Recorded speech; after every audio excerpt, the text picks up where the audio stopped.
Hey, it's Stacey here, and today we're going to learn how to make a chocolate peanut butter banana breakfast shake.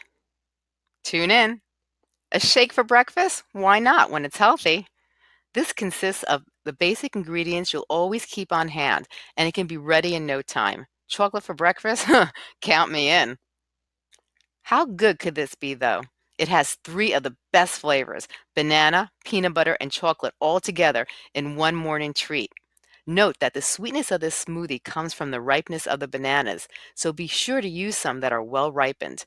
If you still would like to make it a little bit sweeter, you can add a little honey or cut back on the cocoa powder. This is one creamy, protein-rich smoothie you are going to love. How good could this be, though? It has three of the best flavors: banana, peanut butter, and chocolate all together in one morning treat. Note that the sweetness of this smoothie comes from the ripeness of the bananas, so be sure to use some that are well ripened. If you still would like to make it a little bit sweeter, you can add a little honey or cut back on the cocoa powder. This is one creamy, protein-rich smoothie you are going to love. This chocolate peanut butter banana breakfast shake takes 5 minutes to make, and it's a serving of two.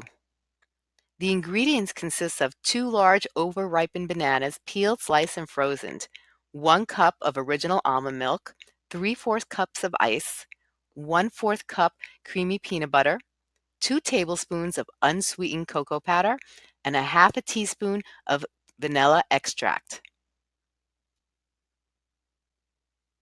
And here are the directions for the shake. Add all the ingredients to a blender and process until well puree, and then serve immediately. And here's a tip to remember. The overripe bananas will add sweetness for the smoothie, so use some that have a generous amount of speckles. Don't use the black bananas. They're just gross. Enjoy! I hope you enjoyed this video. We loved making it, and we hope that you'll come and visit us more to see our new videos coming soon. If you like this video, I hope you'll click the like button. Feel free to leave your comments and questions. And if you like this video, please feel free to follow us for more.